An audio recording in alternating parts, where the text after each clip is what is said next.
नमस्कार आप सभी का। मैं गौरव गिराज आप लोग के सामने में लाइव रुक्मिणी प्रकाशन लाइव चैनल से आप लोग के समक्ष आप लोग का स्वागत करता हूं आज के सेशन में। तो आज का सेशन है बहुत ही इंपॉर्टेंट। मैं पिछले वीडियो में भी कहा था, यूपीएसआई का सेट 1 का डिस्कशन में भी कहा था कि यूपीएसआई का डिस्कशन सुनना या फिर करना बहुत जरूरी है।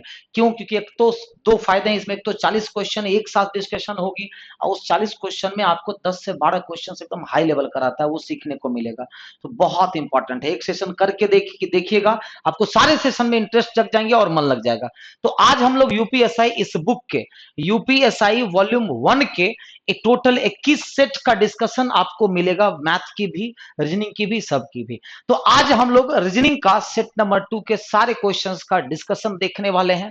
लेकिन बस एक चीज होगी कि जैसे कि आपको कल मैंने ये चीज करवा दिया था कि हम लोग लाइव थे, आपका कमेंट, और मैं आज सिर्फ आप लोगों के कमेंट पर मेरा उतना ज्यादा फोकस नहीं रह पाएगा ये चीजें, क्योंकि कमेंट में लाइव नहीं, ये प्रीमियर वीडियो में चलेगा, ठीक है। तो मगर इतना इतना आप सोच लें कि एक भी जगह पर आपको प्रॉब्लम नहीं होगी, उसके लिए टेंशन नहीं लेना है, ठीक है।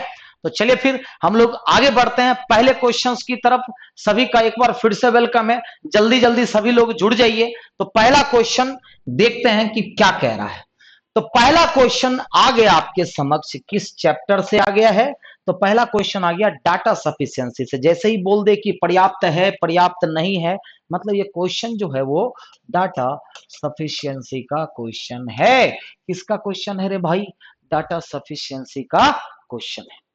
तो कह रहा है, क्वेश्चन आपको यहां पर दिया हुआ, इसमें आपसे क्वेश्चन पूछता है, आपको सिर्फ इतना पता करना होता है कि आखिर डी का बी से क्या रिश्ता है, कौन आंसर कर सकता है।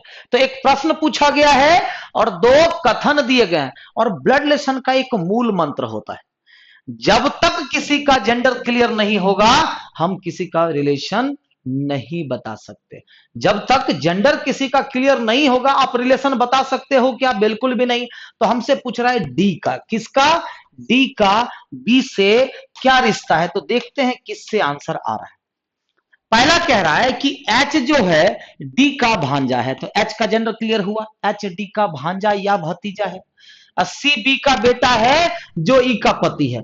तो सी बी और ई तो है, इससे कनेक्ट नहीं हो रहा है, तो डी का जेंडर क्लियर हुआ नहीं। तो पहले से आंसर नहीं आ पाया। सर डायग्राम बना के बता दीजिए। बर्दाश्त कीजिए, मैं बता रहा हूँ डायग्राम बना करके भी, लेकिन मैं सिखा रहा हूँ कि डायरेक्ट कैसे बनेगा। लेवल बढ़ाओ, अपना लेवल बढ़ाओ, स्मार्ट टेक्निक से बढ़ाओ।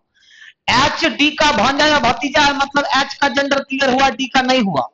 एच अगर डी का भांजा या भतीजा है तो मामा हो सकता है, चाचा हो सकता है, मामी हो सकती है, चाची हो सकती है, बुआ हो सकती है, कुछ भी हो सकता है। उसके बाद कह रहा है सी बी का बेटा और ई का पति है। तो सी बी और ई एच डी से कनेक्ट नहीं हो पा रहा है, तो आप कहिएगा सर ए का अकेला आंसर नहीं दे पाएगा। दूसरा, बी ए की पत्नी है, तो बी ए की पत्नी मतलब बी पत्नी और ए पति। जो डी का पिता है जो डी का पिता है, तो जो डी का पिता है तो ए डी का पिता है, तो डी का जेंडर कहां क्लियर हुआ? एक के दो बच्चे हैं, तो एक के दो बच्चे हैं, लेकिन डी का जेंडर यहां से भी क्लियर नहीं हुआ, यहां से भी क्लियर नहीं हुआ, मतलब क्या होगा? एक और दो अकेला तो आंसर नहीं कर सकता। अच्छा चलो हम दोनों को मिला करके देखते हैं। अगर आप दोनों को मिलाइएगा तो बी ए की पत्नी है, हम दोनों को मिला रहे हैं, तो बी ए की पत्नी जो डी का पिता है। अब ये कौन है? डी का पिता। अब ए के कितने? दो बच्चे हैं, तो एक बच्चा ये हो गया और एक बच्चा ये हो गया। अब कह रहा है कि एच डी का भांजा है, एच डी का भांजा है, तो चलो ठीक है, एच डी का भांजा हो गया।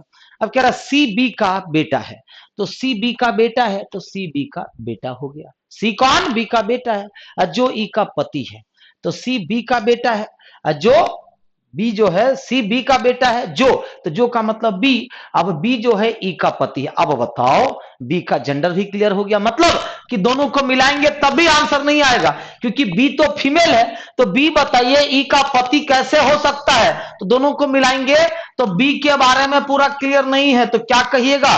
कथन एक और दो दोनों के तथ्य मिलकर प्रश्न के उत्तर के लिए पर्याप्त नहीं है। तो नहीं है तो आंसर क्या करोगे?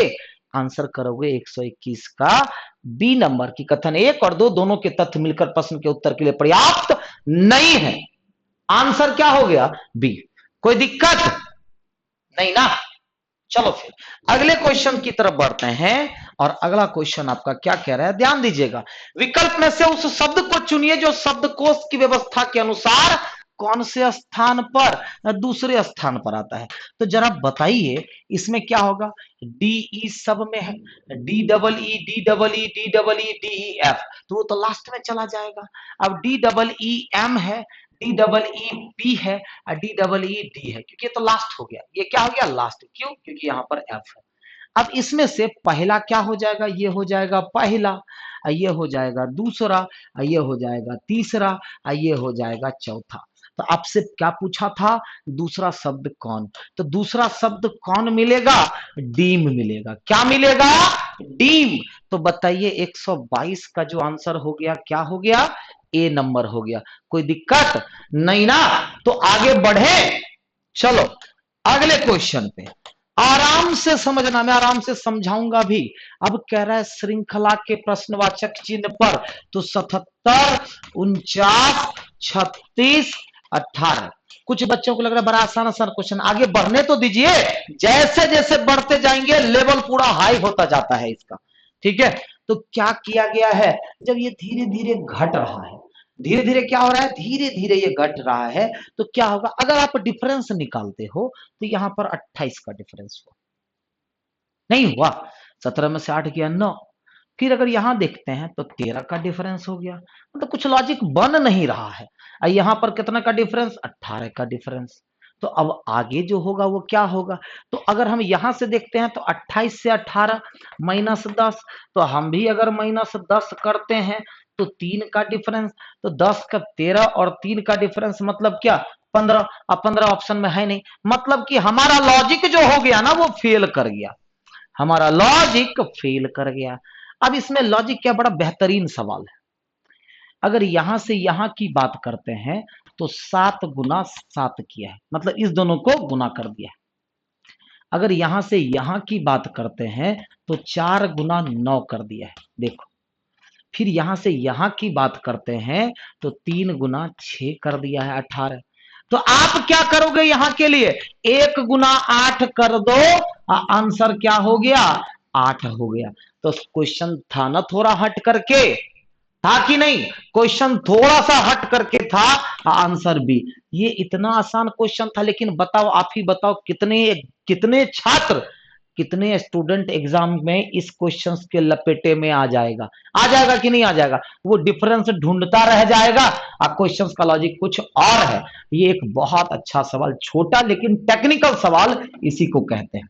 तो चलिए फिर अगले सवाल की तरफ। जरा बताइए, जिस प्रकार टेलीविजन का संबंध आविष्कार से, तो टेलीविजन का आविष्कार, टेलीविजन का आविष्कार किससे, देखो ये जीके का क्वेश्चन आ गया, स्टैटिक जीके। टेलीविजन का आविष्कार किसने किया, जॉन बेड ने किया। तो दूरबीन का आविष्कार हम लोग बचपन में भी पढ़े थे कि दूरबीन का आविष्कार जो है गैलीलियो ने किया था। दूरबीन का आविष्कार गैलीलियो ने किया था, ठीक है। क्योंकि ग्राहम बेल जो है ये किसका आविष्कार किए थे, अगर हम बात करें मैकमिलन, तो मैकमिलन जो है वो किसका थे, साइकिल का किए थे। मैकमिलन जो है वो साइकिल का आविष्कार किए थे, मैकमिलन। चलो ये सब तो अब आप लोग हमसे बेहतर जानते होंगे, मैं कल भी बताया था। आप ही लोग के बहाने कुछ मैं भी सीख लेता हूं ये सब चीज, नहीं तो ये सब चीज मेरा बड़ा कमजोर है। ज्योग्राफी हो गया, करंट अफेयर्स हो गया, ये सब चीज पढ़ते नहीं है ना, इसीलिए। ठीक है, तो क्या हो जाएगा, तो मैकमिलन ने किसका आविष्कार किया था, साइकिल का। और वाटरमैन ने फाउंटेन पेन का किया था। क्या, कौन सा पेन, तो फाउंटेन पेन होता है ना, फाउंटेन पेन, मतलब फाउंटेन पेन जिससे हम लोग जनरली लिखते हैं। ग्राहम बेल ने किसका आविष्कार किया था, ग्राहम बेल ने टेलीफोन का आविष्कार किया था। टेलीविजन और टेलीफोन में अंतर है। तो बताइए, हमसे पूछा जा रहा है किसका आविष्कार, दूरबीन का। तो गैलीलियो जो है वो दूरबीन का आविष्कार किया था, आंसर गैलीलियो हो जाएगा। 124 का सी, 124 का आंसर सी हो जाएगा। अगला सवाल, भिन्न शब्द को चुनिए। कार, स्कूटर, जीप, बस, इसमें कितने चाहिए पहिए, 4 पहिए। जीप में भी 4 पहिए, बस में भी 4 पहिए, लेकिन स्कूटर में 2 पहिए, आंसर बी हो जाएगा। डिफरेंट कौन है, बी, यानी कि स्कूटर डिफरेंट है। अगला क्वेश्चन बताइए तो जरा। यदि किसी सांकेतिक भाषा में फ्लावर को क्या कोड किया जा रहा है जी, ZGKTCQ, तो पूछ किसका रहा है, नेचर को क्या लिखा जाएगा, नेचर को क्या कोड किया जा रहा है जाएगा।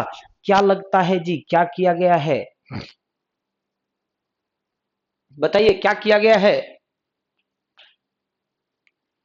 हमेशा एक चीज याद रखिएगा, जैसे f का प्लेस वैल्यू तो आप 6 जानते होंगे, लेकिन अगर इसमें 26 जोड़ दीजिएगा तो 32 भी इसका प्लेस वैल्यू है। तो अब बताइए यहां पर 32 और 26 तो -6 किया है, क्या किया है, -6।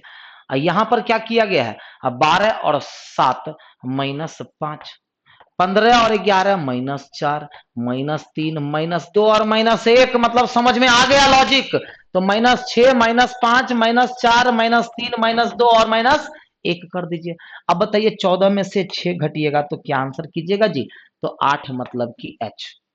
अब ए में से तो सर नहीं घटेगा, तो जब जरूरत पड़े तो 26 जोड़ लीजिए, जरूरत ना हो तो 26 हटा दीजिए। 27 में से 5 मतलब कि 22 भी हो जाएगा। अब 20 में से 4 गया तो कितना, 16 मतलब कि P होगा ना। 21 में से 3 गया 18, 18 में से 2 गया P, यहां पर D, मतलब HVPRPD, HVPRPD।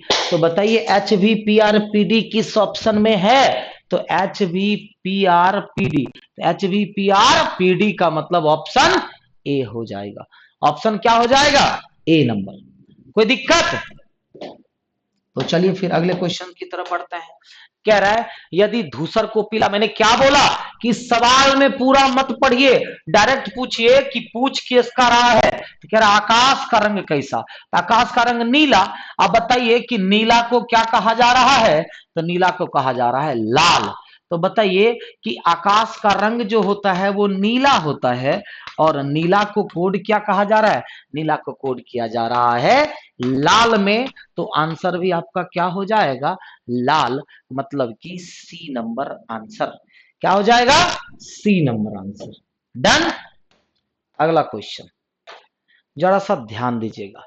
कह रहा 8 व्यक्ति PQRSTUV और W को आकृति में बैठाया गया है, देख लीजिए बैठा दिया गया है, बताए गए तरीके से इस ढंग से बैठा गया है कि उन सभी के मुख बाहर की तरफ है।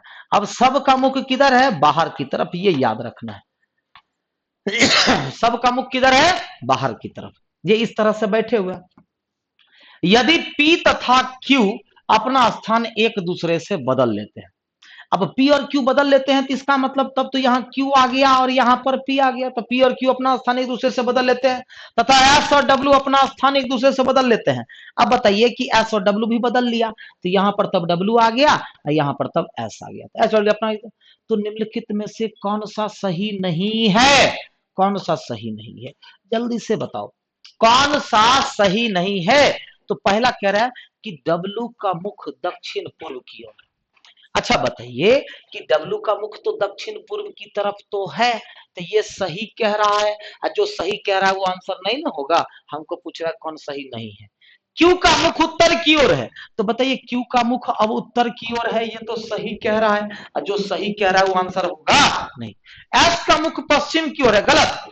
S का मुख पश्चिम की तरफ नहीं है, S का मुख उत्तर पश्चिम की तरफ है, मतलब ये गलत कह रहा है, और जो गलत कह रहा है वही आंसर होगा, तो सी। अब P का मुख उत्तर पूर्व की तरफ, तो ये तो सही कह रहा है, P का मुख उत्तर पूर्व की तरफ, तो जो सही वो आंसर नहीं, तो आंसर क्या हो गया, सी नंबर। कोई दिक्कत नहीं ना। चलो फिर अगले क्वेश्चंस की तरफ, बस खाली एक कंडीशन दिया, सब कुछ तो खुद दे बता दिया, बोल दिया कि अगर ये हम चेंजेस कर देंगे तो बताइए इनमें से कौन झूठ कह रहा है, सी नंबर झूठ कह रहा है, आंसर हो गया। डन। अगला सवाल, दीक्षा अपने घर से 2 फरलांग, फरलांग का मतलब होता है, फरलांग एक हम लोग को नहीं पता है, पुराने जमाने में फरलांग होता था मतलब कि 200 कुछ गज का मतलब शायद 1 फरलांग होता है। तो खैर उससे हमको कोई फर्क नहीं, आपसे दिशा पूछ रहा है ना, तो डिस्टेंस से कोई मतलब है। दीक्षा अपने घर से उत्तर दिशा में चलती है, किधर चलती है, उत्तर दिशा में। तो इस क्वेश्चन को देखिए डायरेक्ट कैसे बनता है, शुरुआत वो किधर से की थी, उत्तर दिशा से शुरुआत की थी। फिर वह बाएं मुड़ती है तो एल लिख लिया, एल से बाएं मुड़ जाती है और 1 किलोमीटर चलती है, तो अंत में वह बाएं मुड़ जाती है। ठीक है, अब 2 बार वो बाएं मुड़ी। अब 2 बार बाएं में किसी का भी फेस क्या हो जाता है, विपरीत हो जाता है। तो जरा बताइए, अब आप आंसर कर सकते हो कि अब उसका मुख किधर हो जाएगा। तो अब उसका मुख यहां से भी आपको विपरीत कर देना है। असर काहे विपरीत करेंगे, क्योंकि 2 बार बाएं में फेस किधर हो जाता है, विपरीत। उत्तर में था, अब उसका मुख दक्षिण में हो जाएगा। डायरेक्ट बनाइए ना, तो आंसर क्या हो जाएगा, डी। आंसर क्या हो जाएगा, डी। अब वैसे बनाइएगा तो 2 फरलांग चला उत्तर में, फिर बाएं मुड़ा, फिर बाएं मुड़ा, तो उसका मुख दक्षिणे में ना होगा जी, उसका मुख दक्षिण में होगा। फरलांग एक मेजरमेंट है, ठीक है।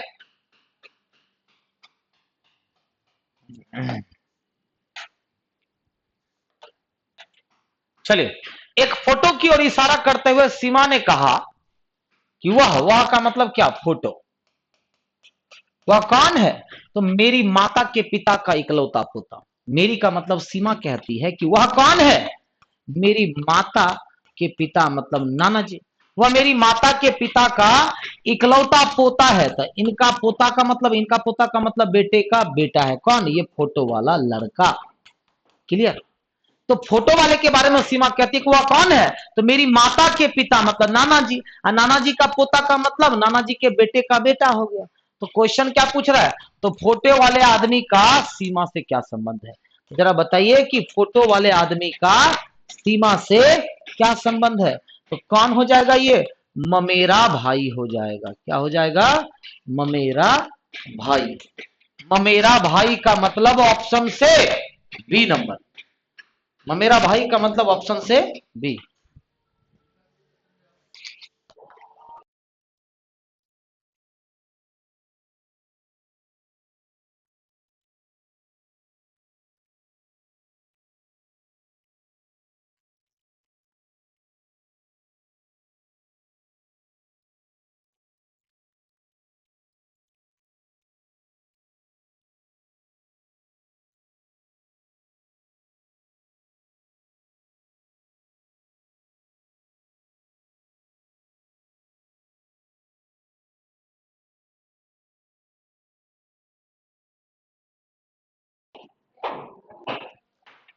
ठीक है, चलो अगले क्वेश्चन की तरफ। थोड़ा सा आसपास में कहीं काम हो रहा है, थोड़ा सा आवाज आ रहा है। देखिए, ये क्वेश्चन पिछले बार भी मैंने बताया था, यूपीएसआई सेट नंबर 1 में कह रहा है कि 10 सेंटीमीटर लंबाई के एक घन से 2 सेंटीमीटर लंबाई वाले कितने घन बनाए जा सकते हैं। तो पहले x का वैल्यू निकाल लो। तो x का वैल्यू होता है बड़े घन की लंबाई अब बटा छोटे घन की लंबाई मतलब 5। x जैसे ही निकल गया तो कुल घनों की संख्या भी निकल जाएगी। तो कुल घनों की संख्या कितनी होती है, कुल घनों की संख्या होती है x का क्यूब। तो 5 का क्यूब 125। कितना हो जाएगा, 125 का मतलब आंसर सी हो जाएगा। कोई दिक्कत बताइए, नहीं ना। तो आगे बढ़ा जाए। कह रहा 3 के विपरीत में क्या होगा, 3 के विपरीत में क्या होगा। तो देखिएगा, दोनों में जैसे ही किसी 2 डाइस में याद रखिएगा कि 2 सतह कॉमन, किसी भी 2 डाइस का 2 सतह कॉमन होता है तो उसका जो तीसरा सतह होता है वो आपस में अपोजिट होता है। तो 3 का अपोजिट क्या हो जाएगा, 4 हो जाएगा। 3 का अपोजिट 4 का मतलब बी नंबर आंसर होगा ना। आंसर क्या हो जाएगा, बी हो जाएगा। क्लियर है। अगला सवाल, निम्नलिखित में से सबसे छोटी संख्या, एक होता है पॉजिटिव नंबर और एक होता है निगेटिव नंबर्स। जरा सा ध्यान देकर के समझो। ऑलवेज क्या होगा कि पॉजिटिव जो है बड़ा होगा किससे, निगेटिव से। ये तो आपको पता है ना, पॉजिटिव कभी भी निगेटिव से बड़ा होगा। आपसे पूछ रहा है छोटी संख्या क्या होगी, तो इसमें कुछ पॉजिटिव नंबर्स दिए गए हैं, जैसे कि ये क्या है, पॉजिटिव है, ये निगेटिव है। ये पॉजिटिव है, ये निगेटिव है। तो पॉजिटिव नंबर तो कभी भी निगेटिव से बड़ा होगा। तो इसका मतलब सर तब तो क्लियर हो गया कि सर ये छोटा, सबसे छोटा ही नहीं होगा, ये छोटा नहीं होगा, ये छोटा नहीं होगा। अब देखिए, निगेटिव जितना दूर होगा, निगेटिव संख्याएं जितनी बड़ी होगी,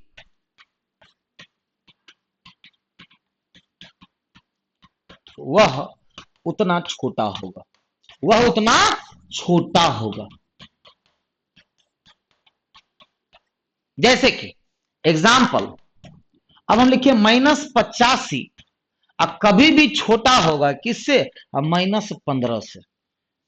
-85 कभी भी 15 से छोटा, इसको बड़ा नहीं कहते, बड़ा ये है। तो अब जरा बताइए 1.5 1.375 में तो ये क्या हो जाएगा? ये दोनों तो कट गया, तो मतलब कि -1.5। अब इसको हम -1.5 को 1500 बोल सकते हैं। ये कभी भी क्या हो जाएगा? ये छोटा होगा किससे? 1375 से। 1375 से। इसका मतलब सबसे छोटी संख्याएं इनमें से, अब तो कहिएगा कि सर पता चल गया, कौन होगा जी? -1.5 होगा। क्या हो जाएगा? -1.5 होगा। कोई दिक्कत नहीं ना? अगला सवाल, ठीक है। अब देखिए, एक पिता की आयु उसके बेटे की आयु से 3 गुनी है। मान लीजिए कि वर्तमान आयु, पिता की आयु, एक पिता की आयु उसके बेटे की आयु से 3 गुनी है। मान लो कि बेटा की आयु x और पिता की आयु 3x, ठीक है। अब 5 वर्ष पूर्व, अब 5 वर्ष पूर्व का मतलब x - 5 is equal to 3x - 5। 5 वर्ष पूर्व पिता की आयु बेटे की आयु से 4 गुनी है। तो पिता की आयु कौन? ये। अब बेटी की आयु से 4 गुनी है। कितनी गुनी? 4। मतलब कि 4x - 20 is equal to 3x - 5। जरा बताइए, तो 4x - 3x is equal to क्या हो जाएगा? ये -20 -5 हो जाएगा, हो जाएगा। ये 20 उधर पॉजिटिव चला जाएगा। तो बताइए x इज इक्वल टू कितना हो गया? 15। x is equal to 15। तो बेटी की आयु क्या है? तो 134 का आंसर क्या हो जाएगा जी? तो बेटे की आयु कितनी हो गई? 15 हो गई।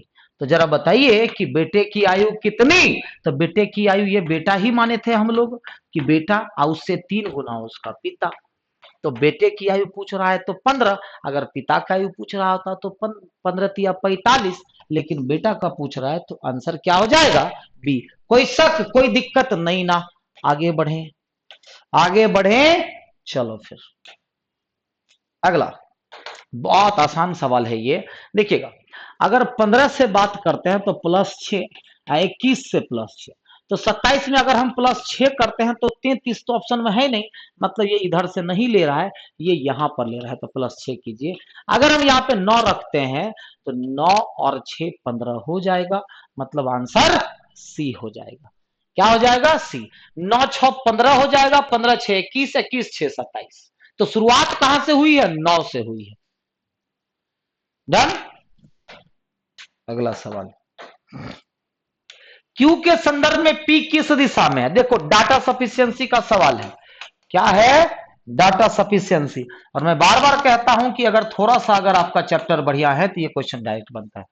क्यू के संदर्भ में पी, तो सबसे पहले बताइए कि पहला अकेला आंसर नहीं कर पाया। सर ये कैसे आप कर देते हैं? सर पहला आंसर नहीं कर पाएगा, बताइए। अभी पढ़वो नहीं किए, को लाइनों नहीं पढ़े। अरे भाई मेरे, क्यू के संदर्भ में पी, तो पी के बारे में पूछ रहा है। पी के बारे में पी है कहीं पर भी? नहीं है, एक आंसर नहीं करेगा।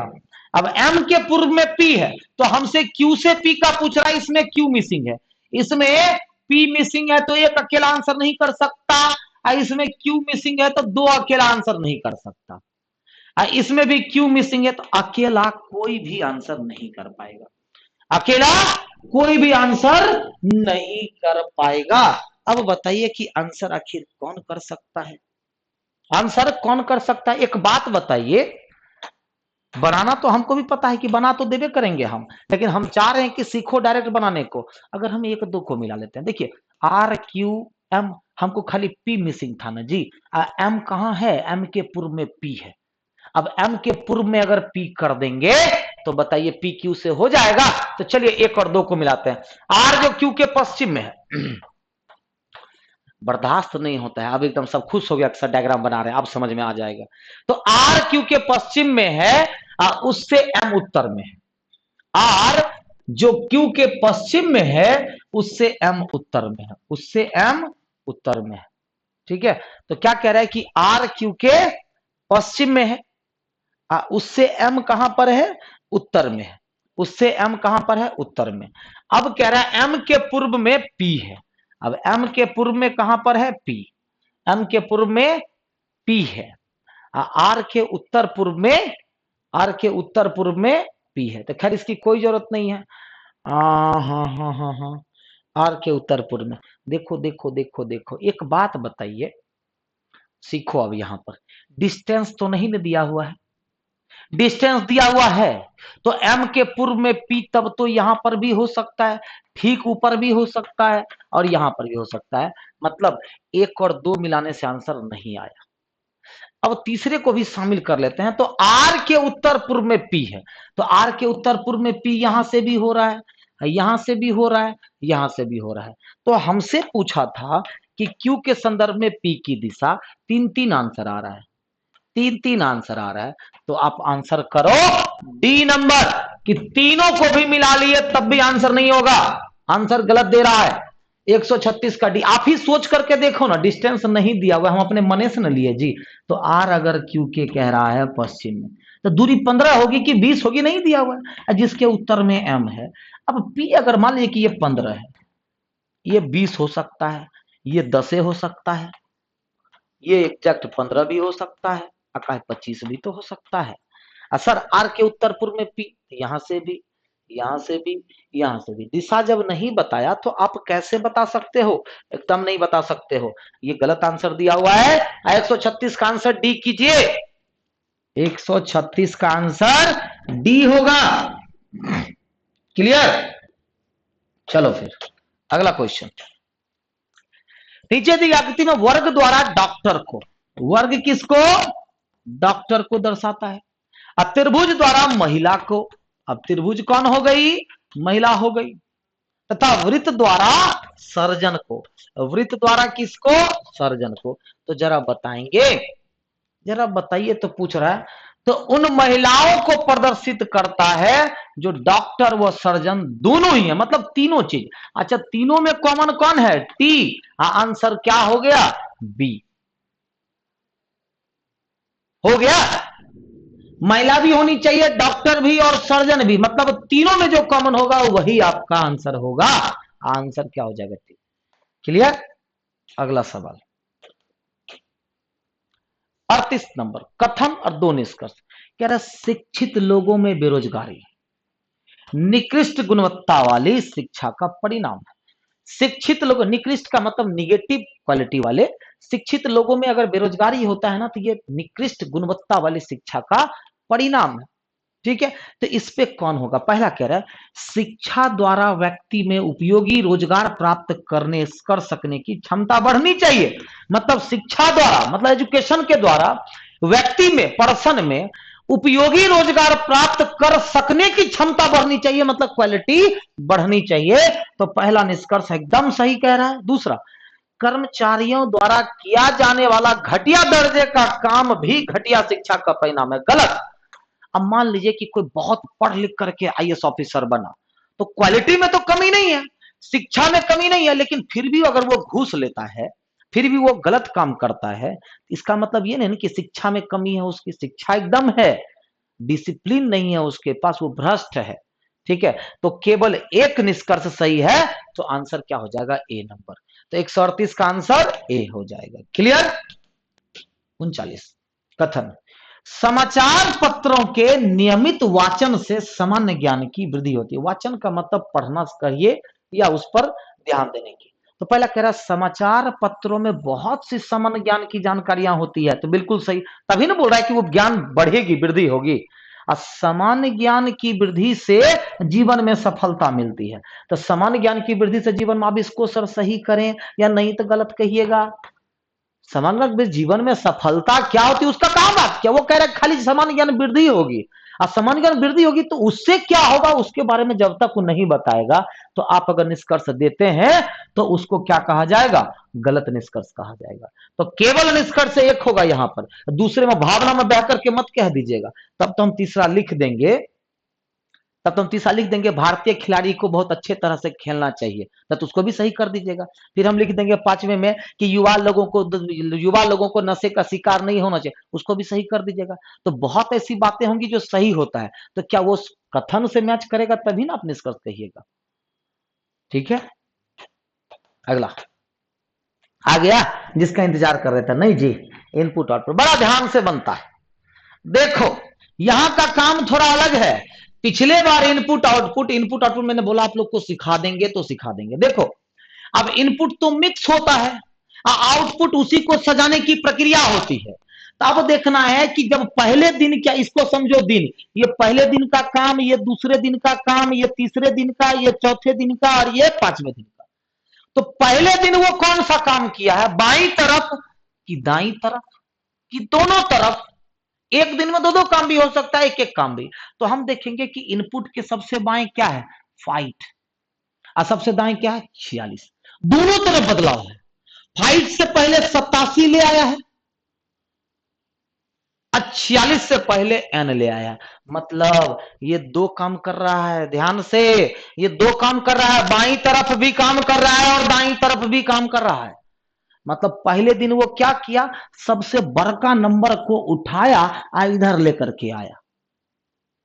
पहले दिन भी क्या किया, सबसे छोटका वर्ड को उठाया आ उधर लेकर के गया।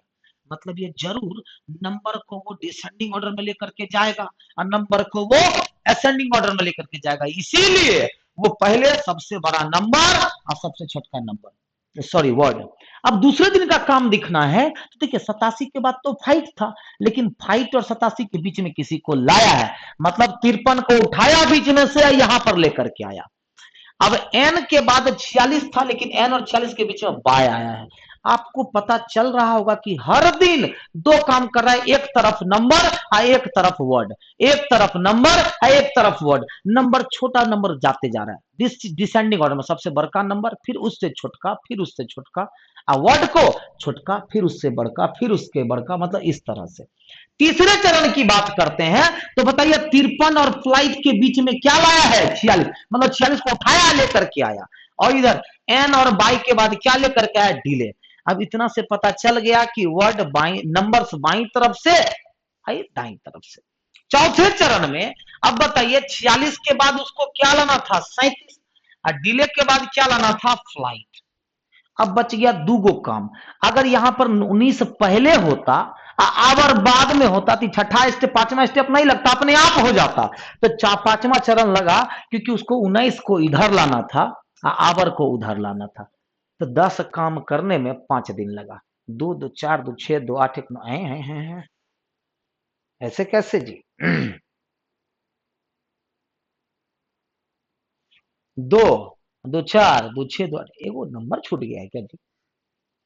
देखो इसमें एक नंबर छूटा हुआ है, ठीक है, यहां पर गड़बड़ है, 19 हो गया, ठीक है, छूटा हुआ है यहाँ पे, 19 छूटा हुआ है, ठीक है। तो वर्क तो समझ गए, अब चलते हैं सवाल पे। 140। अब ये इनपुट है, पुनर्व्यवस्था के बाद दूसरा चरण भिन्न में से कौन सा होगा, जरा सा दिमाग लगाओ। इसका दूसरा चरण पूछ रहा है, इसका दूसरा चरण क्या होगा, जरा दिमाग लगाओ, दूसरा चरण क्या होगा रे भैया।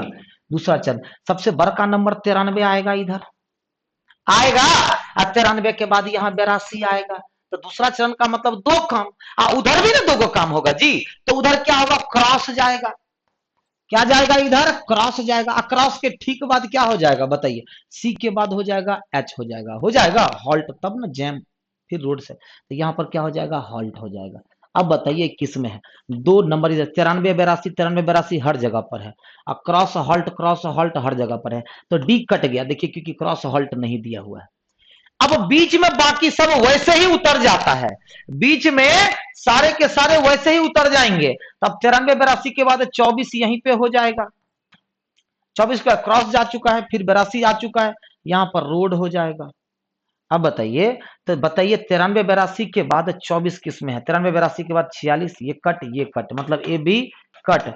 आंसर क्या हो गया जी? सी नंबर, क्योंकि बाकी सब वैसे ही उतर जाता है। तो क्या हो जाएगा? स्टेप 2 140 का आंसर सी हो जाएगा। 140 का आंसर सी। समझे क्यों काट दिए?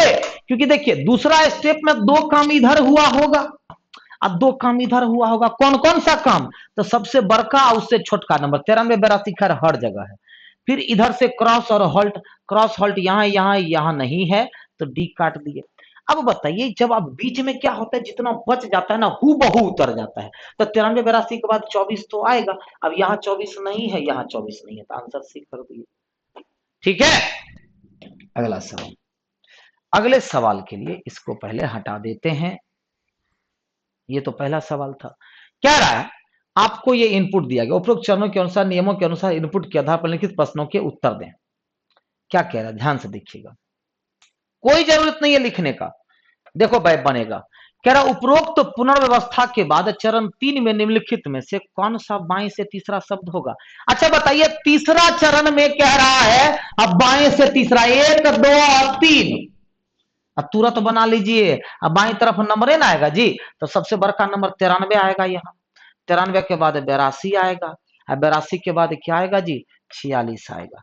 मतलब 46 आंसर हो गया ऑप्शन से ए। तीसरा चरण में बाएं से तीसरा, तो बाकी से क्या मतलब है, हटाओ ना उसको। 46 हो गया, क्या हो गया? 46 हो गया। तो ऑप्शन क्या हो गया 141 का ए, क्योंकि इसका तीसरा चरण निकालना है। तो 3 काम बाएं तरफ है, 3 काम दाएं तरफ। सर वो काहे नहीं लिखे, काहे लिखे, काहे लिखे ये बताइए। हमको जब बाएं से तीसरा पूछ रहा, तुरंत मिल गया, आगे काहे लिखे? हाँ लिखते, जब दाएं से बोलता 5वां, बाएं से बोलता 8वां, तब लिखते। अभी हम बेकार का टाइम पास काहे करने जाएं, खत्म कर दिए। एक सवाल और होगा इस पे जरूर। अरे ये क्या हो गया? अच्छा हाँ ठीक है, क्योंकि 142 देखिएगा क्या कह रहा है। निम्नलिखित आउटपुट कौन सा चरण हो सकता है? बहुत आसान सवाल होता है। निम्नलिखित आउटपुट कौन सा चरण हो सकता है? देखिए तो एक गो चीज ना अरेंज है जी, एक गो चीज है। बाकी अगर मान लीजिए कि ये कौन सा चरण हो सकता है, पहला का है सर, क्योंकि अगर दूसरा चरण होगा रे बाबू, तो 93 के बाद फिर 82 आ जाएगा। है खाली 93 है, खाली 93 है। और तीसरा चरण हो जाएगा तो 93 82 के बाद फिर 46 यहां पहुंच जाएगा। है नहीं ना, इसका मतलब ये चरण एक है। कौन है ये चरण? चरण ये एक है। कौन सा चरण है? चरण एक है ही, कारण के एक को काम हुआ है, खाली 93 को अरेंज किया है, खाली क्रॉस को अरेंज किया है। अगर दूसरा स्टेप होता तो इधर आ जाता 82, इधर आ जाता हॉल्ट। आता कि नहीं? नहीं ना आया है, नहीं आया, मतलब ये पहले चरण एक को काम किया है वो, तो एक दिन का ना काम हुआ है, तो चरण एक हो जाएगा। बताओ, बेकार का ना डरते हैं जी इनपुट आउटपुट से, मशीन इनपुट से। कह रहा सकते हो मैं 3 किसी एक गुण के आधार पर समान है, एक जो है भिन्न है। तो भिन्न कौन है? ए, क्योंकि ये आधा आधा है, यहां पर भी आधा किया गया है, यहां पर भी आधा किया गया है। मतलब ये भी 1/2 है, ये भी 1/2, ये भी 1/2। तो डिफरेंस कौन है? ए नंबर फिगर। तो डिफरेंट फिगर कौन सा है? ए नंबर डिफरेंट है, कोई दिक्कत नहीं ना। अगला सवाल बताइए, इसका इमेज क्या बनेगा? इसका इमेज क्या बनेगा? सबसे पहले ये जो लाइन है ना, ये लाइन ऐसा हो जाएगा, तीर ये तीखा। बताओ किस में नहीं है? ए में, सी में है, डी में नहीं है। अब ये लाइन हो गया, अब ये जो इधर है वो किधर हो जाएगा? ऐसा हो जाएगा, छटकू तीर। अब बताइए दोनों में से किस में है, इसमें या उसमें? लेकिन एक बात बताइए, ये लाइन ऐसा है तो डी में ऐसा लाइन दे दिया, तो फिगर नंबर सी हो जाएगा। कौन सा फिगर? फिगर नंबर सी हो जाएगा, क्योंकि उसको क्या कर दिया? ऊपर कर दिया। डन। अगला सवाल, प्रश्न में 5 5 आकृतियां दी गई, इनमें से किन 3 आकृतियों से मिलाकर समबाहु त्रिभुज, दिमाग लगाओ, समबाहु त्रिभुज उसको कहते हैं जिसकी भुजाएं 60 डिग्री, 60 डिग्री और 60 डिग्री। समबाहु त्रिभुज 60 डिग्री और 60 डिग्री और 60 डिग्री। 5 को छांट दिए, ये सब कैसे छांट दीजिएगा आप, ये कौन सा चीज हुआ, छांट दीजिएगा आप, ठीक है। क्यों? क्योंकि इसमें 90 डिग्री है। क्या है? 90 डिग्री है, 90 डिग्री। हमको क्या चाहिए? 60 डिग्री चाहिए। सोच करके देखो, हमको क्या चाहिए? 60 डिग्री, सॉरी 60 डिग्री। अच्छा, इसको अगर एक सेकंड रुक जाइए, 60 डिग्री का कोण चाहिए हमको। अच्छा, इस दोनों को अगर मिला देंगे तब शायद हो सकता है, नहीं तो किसको किसकी जरूरत पड़ेगी? एक 60 डिग्री ये मिला, 60 डिग्री ढूंढो। और अगर इसको अगर इस तरह से मिलाएं, इसको और इसको, एक 5 को मिलाएं तो एक 60 डिग्री और बनना चाहिए। और 60 डिग्री, 2 और 3 कैंसिल हो जाएगा, एक में 60 डिग्री मिला,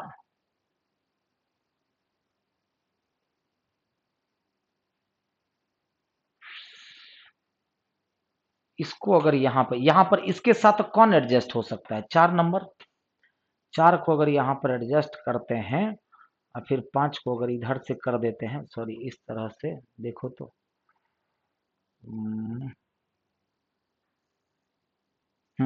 एक 60 डिग्री यहां पर दिखा, तो 2 तो दिखा, 1 और 5। अब सोच लो, 1 और 5 की तो जरूरत है। अब 2 लें, 3 ही लें या 4 लें? अच्छा, एक चीज, एग्जैक्ट फिगर देखिए नहीं दिया हुआ है, लेकिन 1, 4 और 5 लेंगे तो बन जाएगा। क्योंकि देखिए 2 60 डिग्री, ये जब ऊपर जाएगा तो ये इस कॉर्नर से मिल करके 60 डिग्री का निर्माण कर सकता है, ठीक है। ये एक 60 डिग्री, लेकिन एग्जैक्ट फिगर नहीं दिया हुआ है, फिर भी हम आंसर क्या करेंगे? 1, 4, 5। मैं पहले ही बता रहा हूं कि एग्जैक्ट फिगर नहीं दिया हुआ है, आप भी देख सकते हैं। बस खाली समबाहु त्रिभुज पूछे तो 60 60 60 डिग्री का दिमाग में रखिएगा। जब भी पूछे वर्ग, वर्ग का मतलब 4 को 90 डिग्री पूरना चाहिए, यहाँ पर 3 को 60 डिग्री पूरना चाहिए, तो 2 को 60 डिग्री तो मिला और उसके बाद 60 डिग्री नहीं मिला, तो एग्जैक्ट नहीं दिया हुआ था, इसीलिए दिक्कत हुई। यहाँ पर क्या होगा बताइए? 1, 2, 3, 4। ऐसा किस में है? ए में नहीं है, बी में तो सर्कल दे दिया, सी में सर्कल। आंसर क्या? D number, answer D number. Clear? अगला सवाल, दी गई आकृति में कितने त्रिभुज हैं? तो 1, 2, 3, 4 और 5 त्रिभुज, 5 त्रिभुज। ये सीधा इसका डबल हो जाता है, इस स्टार में सीधा डबल होता है। सर क्या है डबल? काहे किए? कारण की हर भुजा पर, जैसे कि इस भुजा पर एक त्रिभुज इधर से बना, बना ना, फिर उसी तरह से इस भुजा पर एक त्रिभुज इधर बना, फिर उसी तरह से इस भुजा पर एक त्रिभुज इधर बना, बना ना, फिर इस भुजा पर एक त्रिभुज इधर बना, फिर उसके बाद इस भुजा पर एक त्रिभुज इधर बना। मतलब 5 भुजाएं हैं, 1, 2, 3, 4 और 5। तो 5 भुजाएं पर 5 त्रिभुज, तो 5 + 5 = 10। ऐसे भी कर सकते हैं, लेकिन त्रिभुजों की संख्या कितनी जी? तो 10 हो जाएगी। तो त्रिभुजों की कुल संख्या 10 हो जाएगी। कोई दिक्कत नहीं ना? चलो अगला क्वेश्चन, अगर रेडियो को कोड किया जा रहा है UDGLR, तो बताइए फोटो को क्या कोड किया जाएगा? तो फोटो को क्या कोड किया जाएगा? देखिए क्या किया गया है, 18, 3, 21 +3 +3 +3 और +3। मतलब सिंपल है, हम लोग भी अगर +3 +3 +3 अगर कर दें तो हमारा भी आंसर आ जाएगा। तो जरा बताइए, 16 3 19, 8 3 11, 15 3 18, 20 3 23, 15 3 18। प्लेस वैल्यू याद रहेगा तो आप भी इतना फास्ट बना सकते हैं। SKRWR, SKRWR का मतलब आंसर बी चला जाएगा। क्लियर? तो जो भी बच्चे पूरा का पूरा ये यूपी सेट का 2100 सेट देखना चाहते हैं, यहां पर आपका जो सेट 2 चल रहा है 2100 सेट होगा, प्लेलिस्ट बना हुआ है। तो रुक्मिणी प्रकाशन चैनल अपलोड कीजिए, ठीक है, सब्सक्राइब कीजिए उसको और बेल आइकन दबा दीजिए ताकि आपको टाइमिंग वगैरह का पता चले। बहुत सारे बच्चे आप लोग टाइमिंग में कंफ्यूज रहते हो। तो प्लेलिस्ट खोलेंगे तो एमटीएस का अलग बना हुआ है, ग्रुप डी का अलग बना हुआ है, यूपीएसआई का अलग बना हुआ है, वहां से मैथ, रीजनिंग, इंग्लिश जो करना होगा सबका टाइमिंग दिया हुआ है। खोल करके अगर आप लाइव नहीं कर पाए तो पुरानी वीडियो को देख सकते हैं, वो सारी चीजें आप कर सकते हैं। लेकिन उसको पहले आप बेल आइकन दबा देंगे तो लाइव कर सकते हैं, तो आपको सारा कुछ हो जाएगा। तो सारे वीडियो आपको सेव रहेंगे, ठीक है। चलो अगला, ये वाली आकृति किस में दिख रही है? क्या ए में दिख रही है? हाँ दिख तो रही है ना ना, क्योंकि सबसे पहले देखो ये वाली लाइन इसमें कहीं है ही नहीं, सी में भी नहीं है, ये वाली लाइन सिर्फ बी और डी में दिख रहा है, ये और ये। अब इसके बाद यहां से अगर ये आते हैं, ये आते हैं तो एकदम सॉलिड बनता हुआ दिखा, लेकिन यहां से आते हैं, सर यहां पर भी तो दिखा। सर अब कौन सा आंसर करें?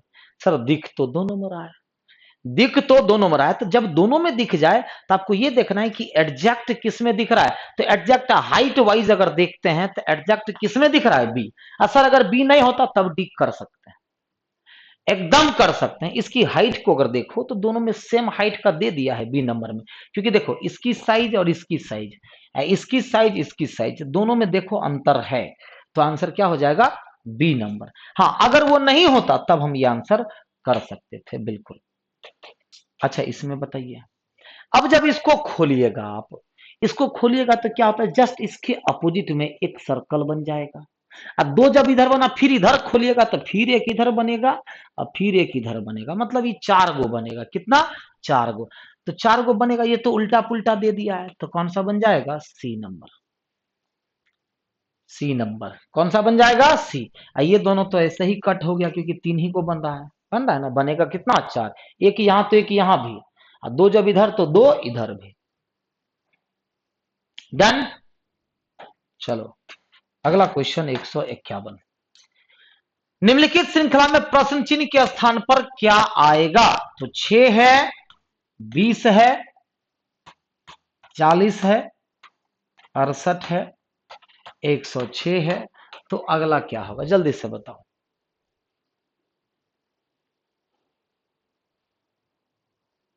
क्या किया गया है? तो देखो सीरीज ना धीरे धीरे बढ़ रहा है, तो कुछ मत करो। 6 में 14 जोड़ेंगे तो 20 होगा, फिर यहां पर 20 जोड़ेंगे तो 40 होगा, यहां 28 जोड़ेंगे, 40 में 28 जोड़ेंगे तो 68, 68 में कितना? 38 जोड़ेंगे तो 28 में 38 जोड़ेंगे तो अब आगे क्या जुटना चाहिए?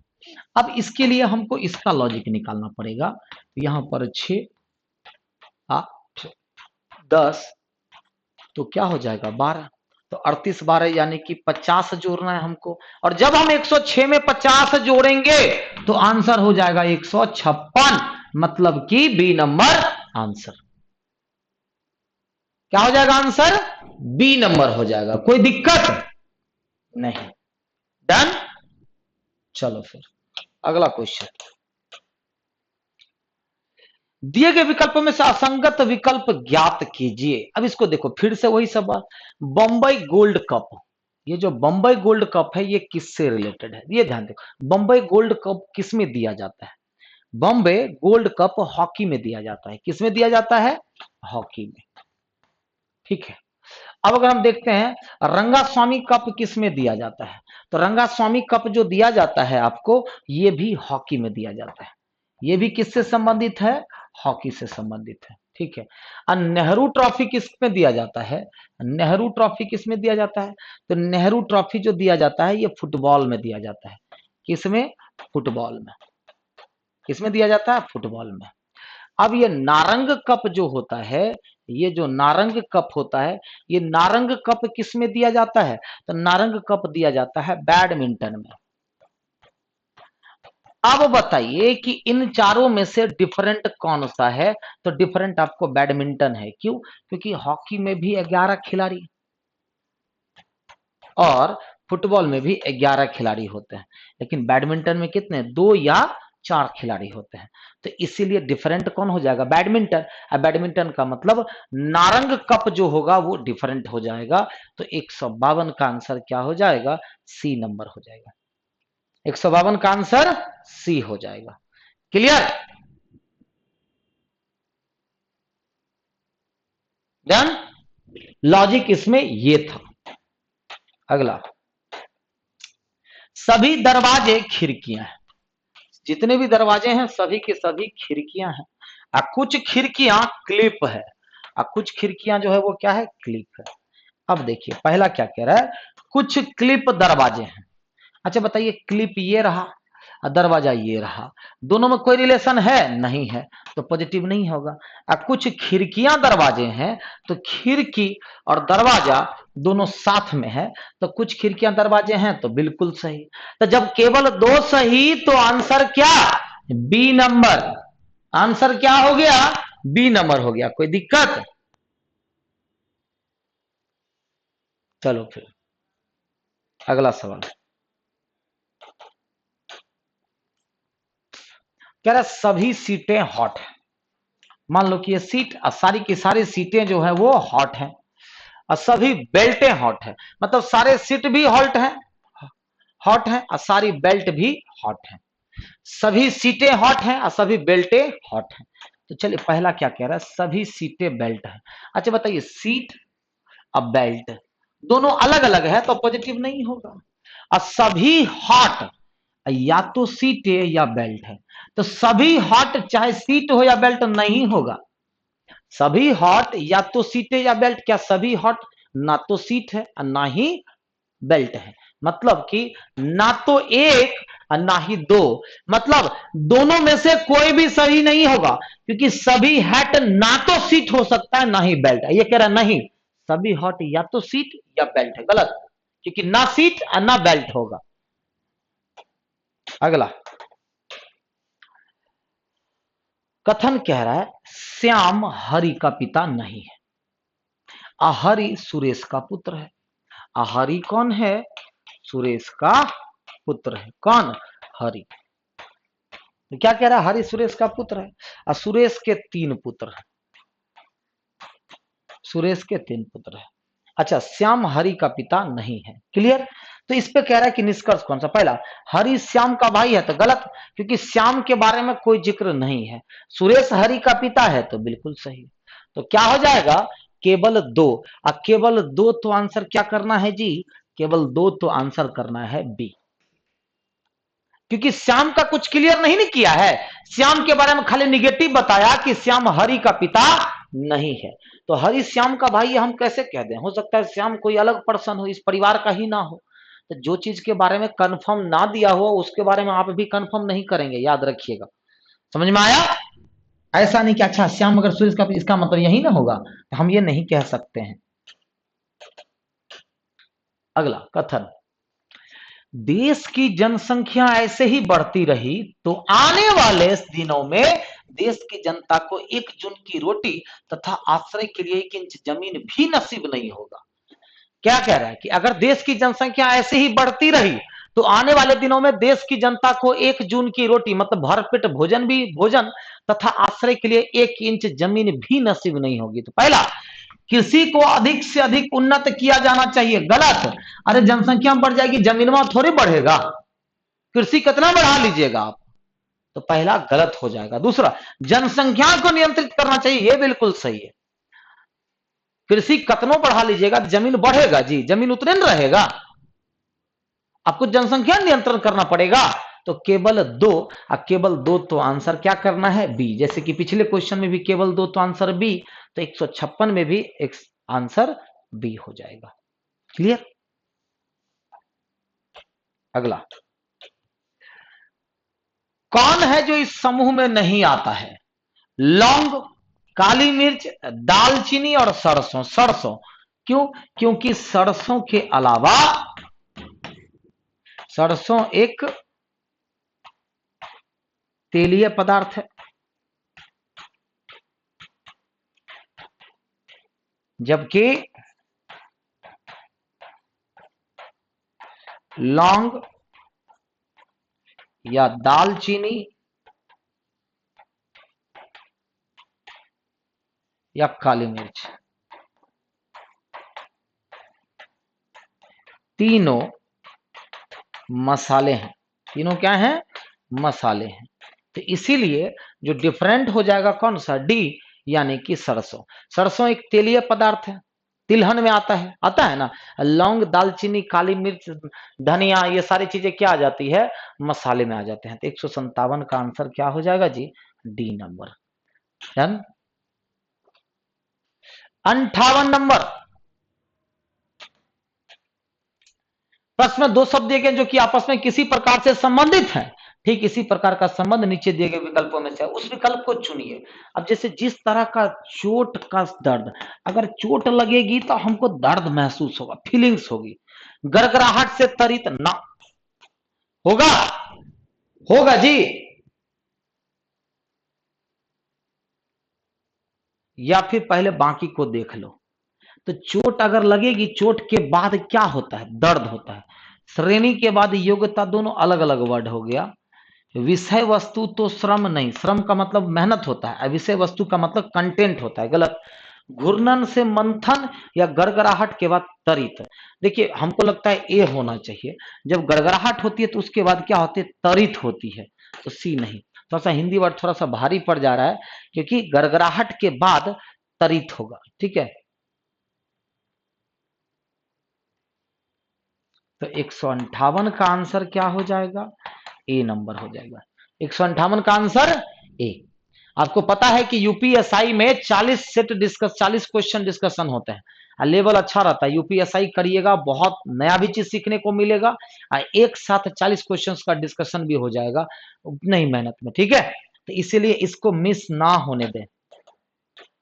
अगला, श्रृंखला में एक संख्या गलत है, गलत संख्या को चुनिए। एक संख्या गलत है और उस गलत संख्या को चुनिए कि क्या होगा। चलिए मैं लिख देता हूं, 150, 290, 560, 1120, 2140, 4230 और 8400।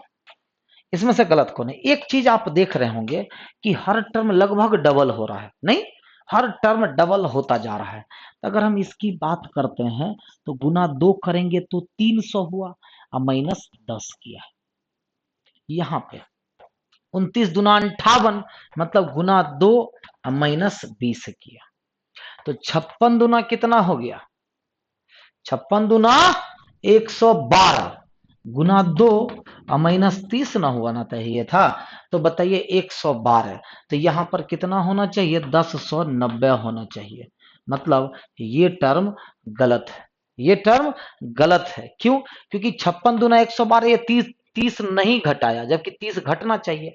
अब आगे की बात करते हैं। तो गुना 2 माइनस 40 हुआ है, देख लो। 109 दुना कितना हो जाएगा? 218, अब माइनस 4 214 हुआ। फिर यहां पर गुना 2 माइनस 50 हुआ है, बिल्कुल हुआ है।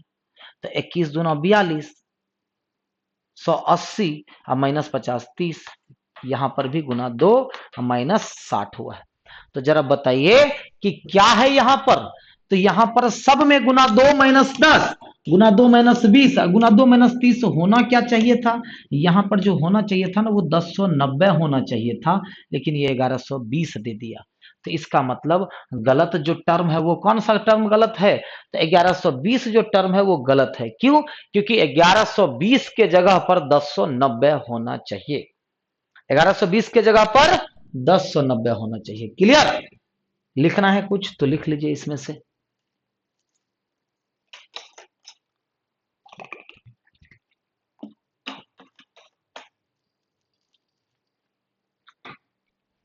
क्लियर? चलिए लास्ट सेट नंबर 2 का लास्ट क्वेश्चन देखिए। 5 विद्यार्थी एक ही पंक्ति में बैठे हैं, एल के दाईं तरफ एस है। अच्छा, एल के दाईं तरफ कौन है? एस है। एल के बाईं तरफ जो है वो पी है। तो एल के दाईं तरफ एस, एल के दाईं तरफ एस है और एल के बाईं तरफ पी है, परंतु वह के दाईं तरफ है। अब पी एल के बाईं तरफ, परंतु वह के दाईं तरफ है। क्यू के बाईं तरफ एस है। किसके बाईं तरफ एस है? तो क्यू के बाईं तरफ जो है वो एस है। तो पूछ क्या रहा है? तो पूछ रहा है आपसे कि बाईं तरफ से पंक्ति में सबसे पहला विद्यार्थी कौन है। जब बाईं तरफ से जाएंगे तो सबसे पहला विद्यार्थी कौन है? के है। के क्या होगा? सबसे पहला विद्यार्थी का मतलब आंसर सी हो जाएगा। तो 160 का सी। तो समझ लीजिए आप, यूपीएसआई का एक भी सेट आप मिस ना करें। ठीक है, कल भी सैटरडे को भी एक सेट हुआ है और आज संडे को भी एक सेट। देखते हैं कि आगे का क्या शेड्यूल रहता है। तो फॉलो करते रहिए रुक्मिणी प्रकाशन चैनल को। उसके प्लेलिस्ट में एवरीथिंग अवेलेबल होगा। रुक्मिणी प्रकाशन जब आप सब्सक्राइब कर लेते हैं तो उसका प्लेलिस्ट खोलिएगा, तो प्लेलिस्ट में देखिएगा एमटीएस के अलग से दिया हुआ है, अलग से बना हुआ है, ग्रुप डी का अलग से बना हुआ है, उसी तरह से यूपीएसआई का भी बना हुआ है। तो यूपीएसआई में पता है कि 40 क्वेश्चन का डिस्कशन होता है। ठीक है, उसमें भी कुछ क्वेश्चंस आपको मशीन इनपुट वगैरह देखना पड़ता है कि नहीं, ये सारी चीजें। मशीन इनपुट आपको पता है कि पूरा डिटेल में लिख करके बनाना पड़ता है। मैंने कभी भी पेन अलग से मैंने लिखा, बस वहीं पर क्वेश्चन पे ही सॉल्व, कंप्यूटर पे ही सॉल्व हो जाता है कि नहीं हो जाता है। तो ये सारी चीजें हम आप लोग को सिखाने वाले हैं। कंटिन्यू रहिए। ग्रुप डी भी चल रहा है, एमटीएस भी चल रहा है, और ये रुक्मिणी प्रकाशन पे रीजनिंग के अभी 3 चीजें। 30 सेट ग्रुप डी का जिसमें से कि 18 सेट हो चुका है, 30 सेट एमटीएस का जिसमें से कि 18 सेट हो चुका है, और यूपीएसआई का टोटल 21 सेट है जिसमें कि 2 सेट हो चुका है। बाकी के सारी चीजें बची हुई है। 12 सेट बचा हुआ है अभी भी ग्रुप डी का, 12 सेट बचा हुआ है आपको एमटीएस का, और 19 सेट अभी बचा हुआ है यूपीएसआई का। फिर आगे भी जो भी बुक्स वगैरह आएंगे, रुक्मिणी की जितनी भी बुक्स आएंगे उस सब का वीडियो आप लोग को अवेलेबल करवा दिया जाएगा। बस खाली रुक्मिणी प्रकाशन चैनल को फॉलो करते रहो। और अलग से अगर बाइलिंगुअल का क्वेश्चन अगर करना चाहते हैं आप लोग, ठीक है, जो कि धमाकेदार होता है, वो डेली होता है मंडे टू फ्राइडे रात को 8 बजे से 9 बजे तक, वो होता है प्लेटफॉर्म एजुकेशन सेंटर चैनल से लाइव होता हूं मैं वहां पर। तो वहां पर आप कर सकते हैं। वहां पर 20 क्वेश्चन बाइलिंगुअल का सुपर सेलेक्टिव क्वेश्चन होता है, वो मतलब आसान आसान क्वेश्चन मैं वहां से हटा देता हूं। सारे अच्छे अच्छे क्वेश्चंस होते हैं। मुश्किल से 2 से 4 क्वेश्चंस नॉर्मल होते हैं, बाकी सारे क्वेश्चन अच्छे होते हैं। तो वो डिस्कशन होता है।